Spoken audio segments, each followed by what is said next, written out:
Қарыздан ауыр жүк бар ма? Қарыздан құтылудың жолы. Мен қарыз беріп те алып та көрген адаммын. Қарыз арқалап жүрудің қандай қиын екенін білемін. Дәл сол сияқты біреуге берген қарызын қайтпаса, қалай ауыр тиетінін де айта аламын. Қарызы қажытқан адамға табысыңды арттыр, инвестиция жаса деп көрші, өтпейді. Оның бар уайымы қарызы. Күндіз түні соны ойлайды. Жалпы адам қарызға қалай батады? Әдетте қарыз алатын адам қолына әлі түспеген ақшаға сенеді. Мысалы, келесі айда айлық, премия тағы басқа немесе мына жобадан осыншама ақша түседі. Соған дейін қарыз бере тұршы дейді. Ниеті қарызды уақытында қайтару. Бірақ көп жағдайда күткен уақытта күткен ақшасы түспейді, немесе аз бөлігі түседі. Сөйтіп сен одан қарызыңды сұрағанда, күте тұршы, міне енді түседі, деп уәдесін төге бастайды. Сенен алған ақшамен басқа бір қарызын жауып жатуы мүмкін. Сен қайта бері қоңырау шалып жаза бересің. Ол одан мезі болып қаша бастайды.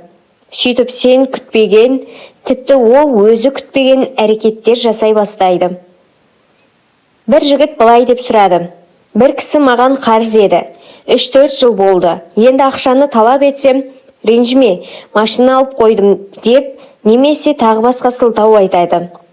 Бұл жерде ауыр тиетіні ақшасы бола тұра, қайтаруды ойламайды.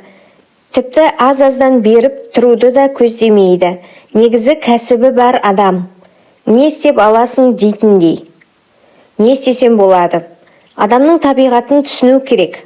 Ол қарыз сұрап біреудің ақшасын алады, ал қайтаратын кезде өзінікі боп қалған ақшасын беруі керек. Қалтасына түскен ақшаның өзінікі емес, біреудікі екенін қабылдау қиын. Сол үшін ақшасы бола тұра қайтармай жүреді.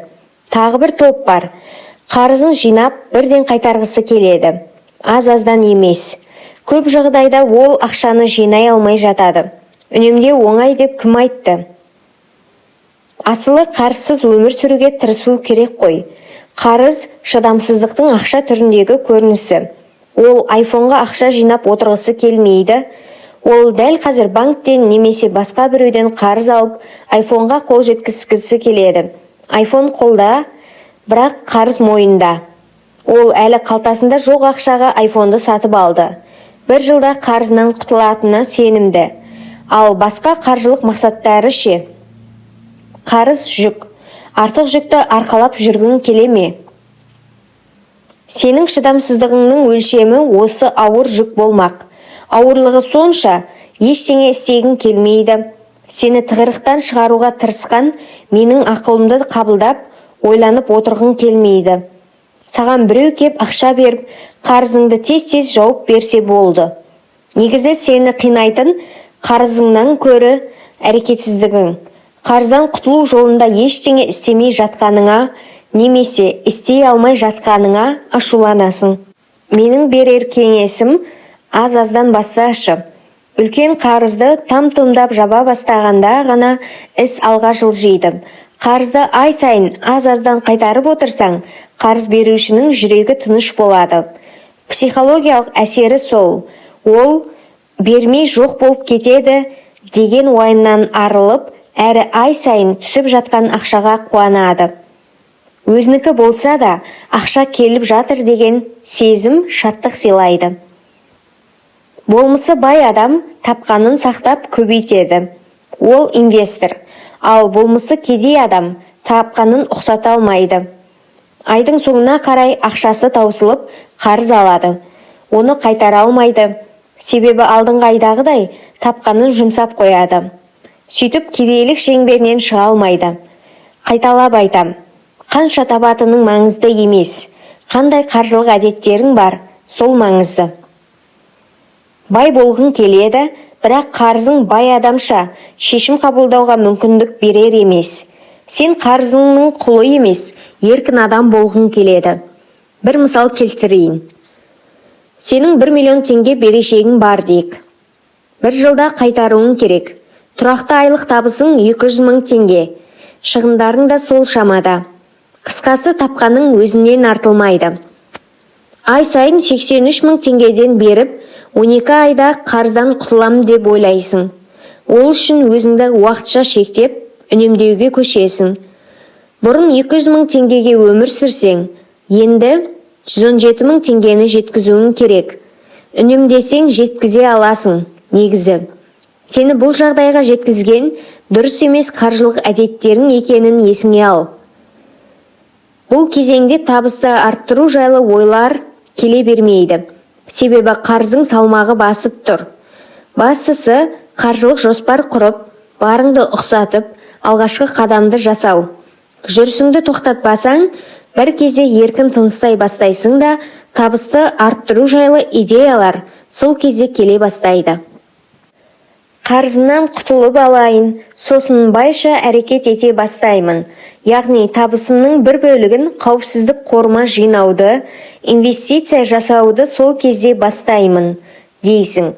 Яғни сен 12 ай бойы кедейше қарызыңды жабуға жұмыс істеп, одан кейін ғана байша әрекет етуді қолға алмақшысың ғой. Жоқ, бұлай болмайды.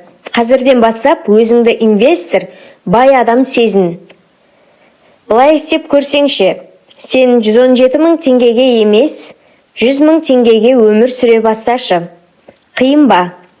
Сенің қаржылық әдеттері бұрыс тұтынушы болмысың шығыңғырып жіберуі мүмкін.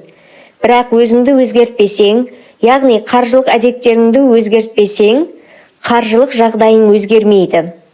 Кеудені соғып, мен өзімді өйтіп шектей алмаймын десең, сен қарыз үстіне қарыз ала бересің де, жағдайыңды одан сайын ушықтырасың. 100 мың теңгеге өмір сүресің, қарасу мен қарананмен өтетін бір жылға дайын бол. 83 мың теңгені қарызды жабуға жұмсайсың, ал 17 мың теңгені өзіңе қалдырып отырасың. Қауіпсіздік қорыңа. Біртүрліме, қарызы бола тұра, бай адамша әрекет ету деген осы. Бастапқы кезде осы жоспарды ұстансаң, сәл кейінірек табысты арттырудың жолдарын көре бастайсың да, енді қаранан ғана емес, май жағып жейтін боласың. Осылайша бір жылдан кейін 1 миллион теңге қарызынан құтыласың және қауіпсіздік қорыңа 17 мың теңге көбейту 12, 204 мың теңге жинап үлгересің. Бір айлық табысың ғой бұл. Бастысы сен қарызың бола тұра байша әрекет бастадың.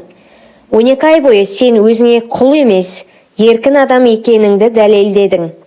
Болашақ жарқын қаржылық жағдайыңның іргетасын қаладың. Қарыздан құтылу һәм ендігі әрі оған батпаудың жолы. Бай адамға тән қасиеттер болады. Мысалы, ол табысының бір бөлігін ең алдымен өзіне төлейді. Оны ары қарай сақтап көбейтеді. Ал кедей адам тапқанын ең әуелі қарыздарын жабуға, сосын басқа да қажеттіліктерін өтеуге жұмсайды. Айдың соңына қарай ақшасы таусылып, қайтадан қарыз алады. Сөйтіп кедейлік шеңберінен шыға алмайды. Енді не істеу керек? Қайбір жылы бір кісіге 400 мың теңге берешегім болды.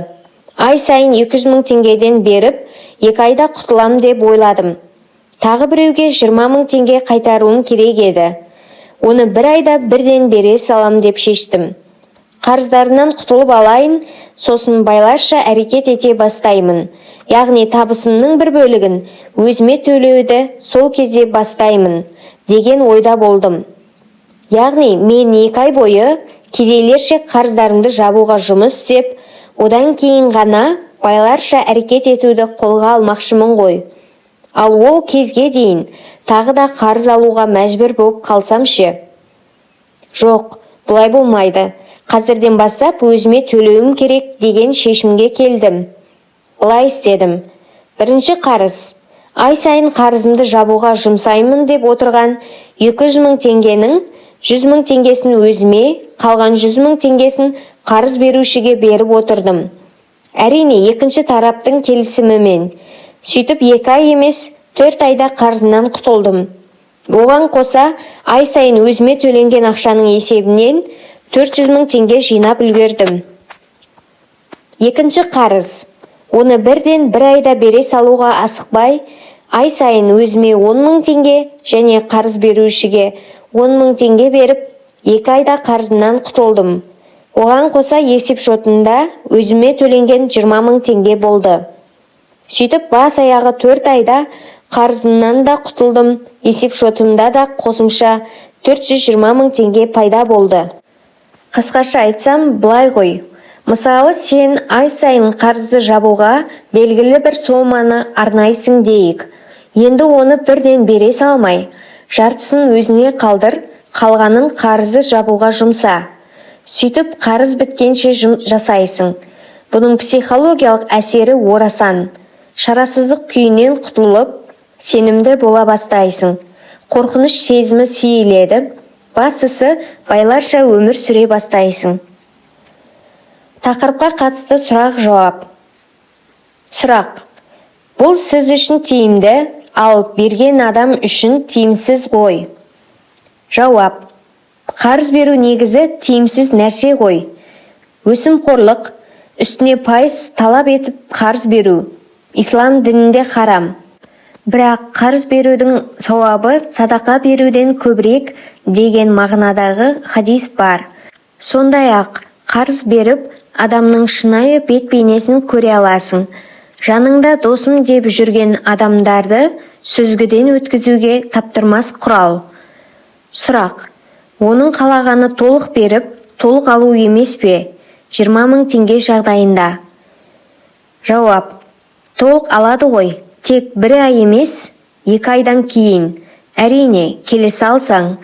Қарызды ай сайын там-тұмдап қайтарып отырсаң, қарыз берушінің жүрегі тыныш болады. Психологиялық әсері сол. Ол бермей жоқ болып кетеді деген уайымнан арылып, әрі ай сайын түсіп жатқан ақшаға қуанады. Өзінікі болса да, ақша келіп жатыр деген сезім қуаныш сыйлайды. Сұрақ: әлгі қарыз берген кісі бұған көне ме екен? Бәрін бірден қайтар деп шықса ше? Жауап: мүмкін болса қарыз алмаған жақсы ғой. Бәріне келісуге болады. Алдын ала жоспарлайсыз ғой. Мысалы, сізге 100 000 теңге керек. Оны 2 айда қайтара аласыз. Бірақ қарыз берушіден бұл соманы алмай тұрып, 4 айда қайтарсам бола ма деп келіскен соң ғана қарыз аласыз.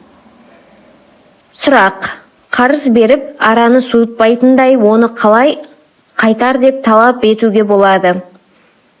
Жауап: мен былай істеймін.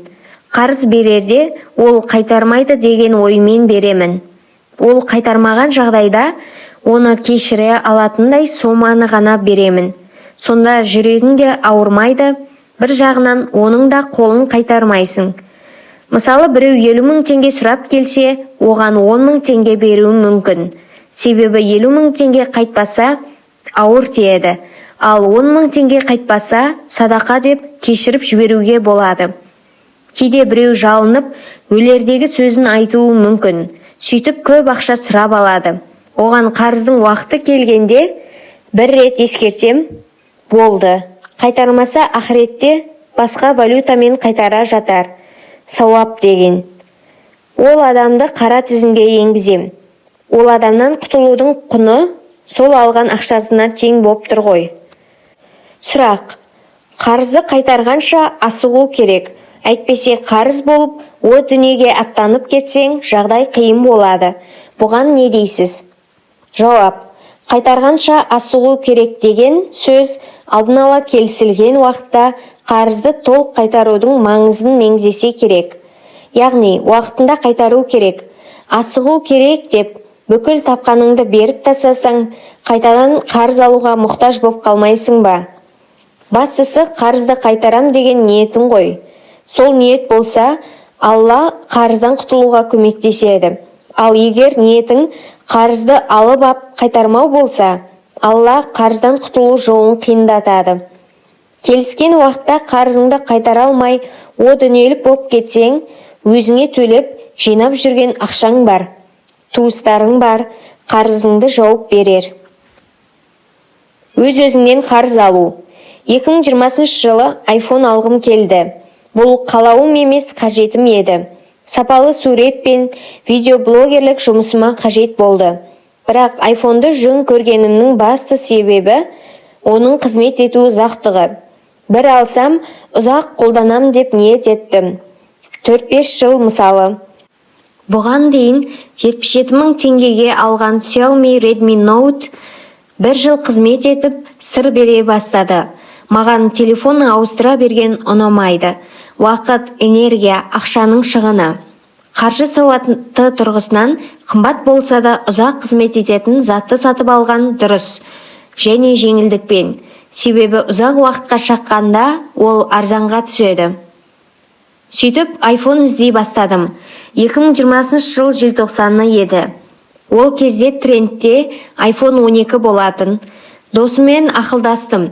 Ол 11 мен 12-нің арасында аса үлкен айырмашылық жоқ. Тіпті X алсаң да болады деді. Бағасы жағынан 11-дің арзанырақ екені түсінікті. Ойлана келе, таңдауым iPhone 11 Pro Max 128 гигабайтқа түсті. Pro Max қуаты ұзаққа жетсін деген ой. 128 гигабайт жады ұзаққа жетсін деген ой. Каспийден қарасам 650 000 теңге деп тұр. Мәс саған дедім. Маған бұл баға тым қымбат көрінді. Менің принципім қымбат болса да ұзақ қызмет ететін затты жеңілдікпен сатып ал. Кілт сөздердің бірі жеңілдікпен. Сөйтіп жеңілдікпен қай жерден сатып ала алам деп ойландым. Есіме ескі танысым түсті. Қолма-қол ақшаға iPhone сатады. Хабарластым, мен іздеген iPhone бар екен. Бағасы 520 000 теңге. Қолма-қол болған соң арзанырақ екен. Дүкеннің, банктің қосатын бағасы жоқ. Менің қолымда 520 000 теңге бар еді. Дәлірек айтсам, бұл жеке қорында жатқан ақшамның бір бөлігі еді. Мәжбүр жағдайда ғана алып қолданам деген. Мысалы, жұмыссыз қалсам, немесе жұмысқа жарамай қалсам, Құдай сақтасын. Бір жағынан бұны психологиялық қауіпсіздік қоры десе де болады. Маған келетін қаржы ағыны тоқтап қалса, қорым бар ғой деп уайымдамай жүре берем. Ал санасын уайым билемеген адам дұрыс шешім қабылдай алады. Тығырықтан шығатын жолды тез табады. iPhone-ға аса қатты мұқтаж болмасам да, бұл қалауым емес, қажетім екеніне көзім жетті.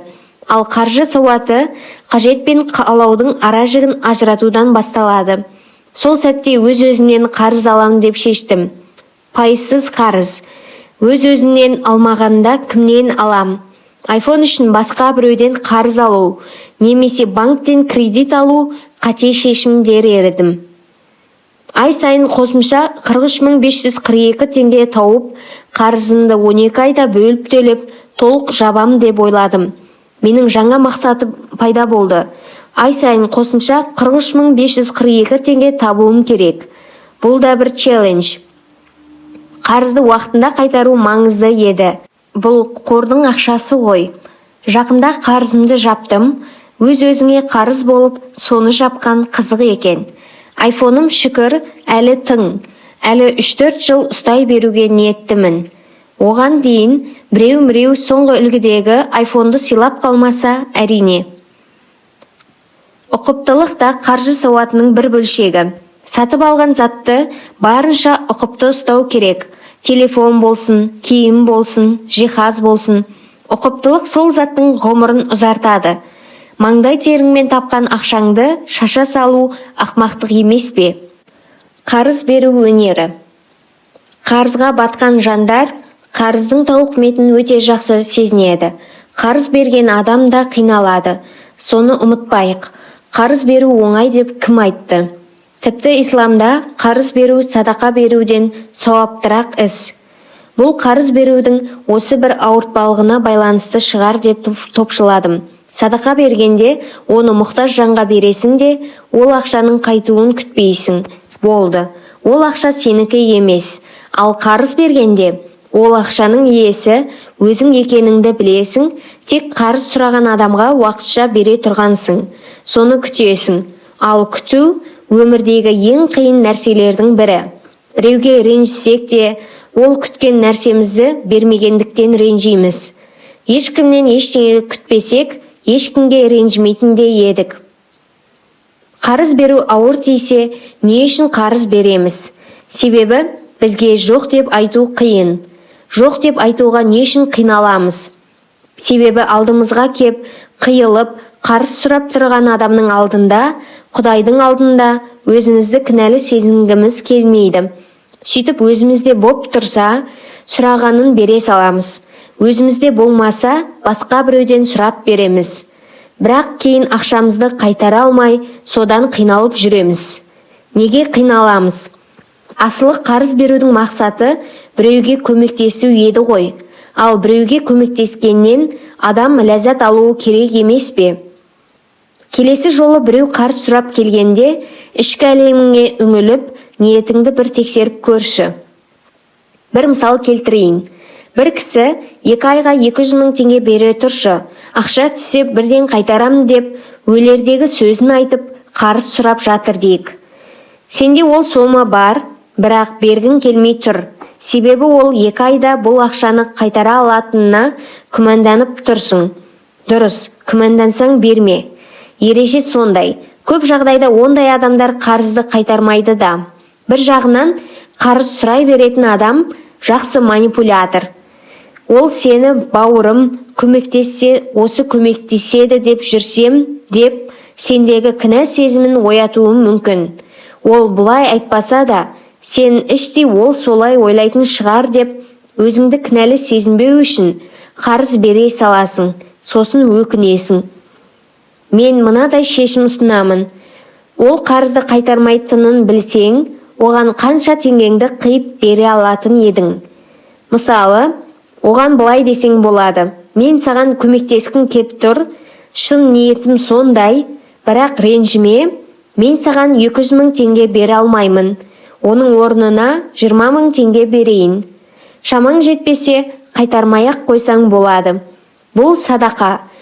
Сөйтіп қарыз емес садақа беріп, ауыртпалықтан құтыласың. Қысқасы қарыз берсең, кейін қайтпаса, өкінбейтіндей мөлшерде ғана бер. Қарыз сұрады екен деп, бере бермейсің ғой.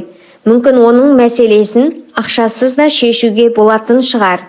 Сол үшін көмектескің кеп бара жатса, ол кісіден сұра. Не үшін қажет болып тұр бұл ақша? Қандай проблемаң бар деп. Мысалы, ол сенен 100 мың теңге сұрауы мүмкін. Сен мә деп бере салуың, немесе жоқ деп бетін қайтаруың мүмкін. Ал бұл сома оған не үшін қажет болып тұрғанын сұрасаң, ол мәшінен бұзылып қалып еді, соны жөндету керек. Эстода 100 мың теңгенің жұмысы деп жатыр, дейді. Сосын сен, ол не жұмыс, несі бұзылған сонда, деп сұрастырсаң, анау айтқандай қиын жұмыс емес екенін түсінесің. Есіңе таныс источнигің түседі де, онымен ақылдасып, бұл жұмыстың құны негізі 40 мың теңге екенін білесің. Сөйтіп сен ол кісінің мәселесін артық шығын, артық қарызсыз шешуге көмектесесің. Көп проблеманы ақшасыз шешуге болатынын ұмытпа. Біреу кәсіп бастайын деп едім, қарыз бере аласың ба деп келсе, мүмкін бұл ситуацияға инвестор ретінде қарап көрерсің. Давай мен саған қарыз емес, инвестиция салайын, кейін таза пайданың пәленше пайызын өзім аламын деп. Бір жағынан оның кәсібін дөңгелетуге атсалысасың, екінші жағынан оны да өзіңді де қарыз тауқыметінен құтқарасың. Сонда да кейде қарыз беруге мәжбүр кездерің болады. Мысалы, сенің артық ақшаң бар, алдыңа кеп тұрған адам жақын танысың, оның жағдайы шынымен де мүшкіл. Қанша жерден жақын адамың болса да, қарыз бергенде қолхат жаздырып алу керек. Себебі адам ұмытшақ. Жазбасаң, ауызша не деп келіскенің есте қалмайды.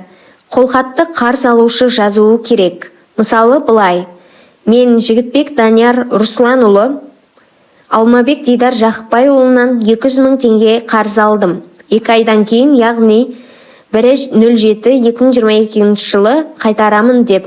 Астында бүгінгі датаны жазып қол қоямын. Қолхат Дидардың қолында болады. Қарыз бергенде кепілдік ретінде ол кісінің бір затын ала тұруға болады. Қарапайым мысал: бір студент құрбың сенен 20 мың теңге сұрайды. Сен оған сұрағанын берсең, бірақ кепілдік ретінде оның шамамен сонша теңге тұратын 9-10 кітабын ала тұрасың. Қарызды қайтарғанда кітаптарын қайтарасың. Болмаса кітаптары сенің сөреңге жата береді. Әділетті ме? Меніңше, иә. Менің қарыз беруге қатысты бір принципім бар. Мен туысқандарға қарыз бермеймін. Берсем тек садақа беремін. Себебі қарыз алушы көп жағдайда қарызын қайтара алмайды. Ал қайтпаған қарыз туысқандық қарым-қатынасты бұзады. Көңілдерге сыз түсіреді. Жақын адамдарды бір-біріне жат етіп тастайды. Қарыз берудің ауыртпалығын сезінген адам, осы менен ешкім қарыз сұрамаса екен дейді. Қолыңда ақша бар кезде сенен қарыз сұрайтындар да болады. Тіпті байқаған шығарсың, дәл айлық алған күні немесе бір жерден табыс тапқан күні қарыз бере тұра аласың ба дейтіндер пайда бола қалады ғой, шіркін. Демек өзгелер сенен қарыз сұрамасын десең, сұраса да оларға ақшам жоқ деп өтірік айтпай, жауап бере алуың үшін ақшаңды өзінен әрірек, қол жетпейтін жерге қойып қоюың керек деген сөз. Мысалы, брокерлік шотқа салып, сол ақшаға акциялар сатып алып қойсаң болады. Артық ақшасына жылжымайтын мүлік сатып алып қоятындар да бар. Қолыңда артық ақшаң жоқ екені рас.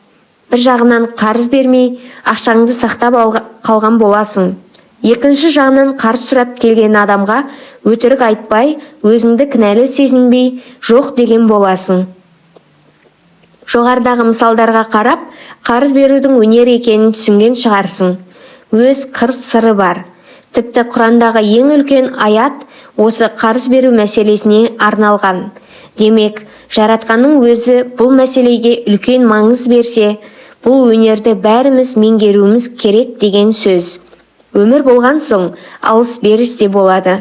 Қарыз беру өнерін меңгерген адам өзінің де, өзгелердің де қаржылық жағдайын реттеп, қоғамда маңызды рөл атқарады.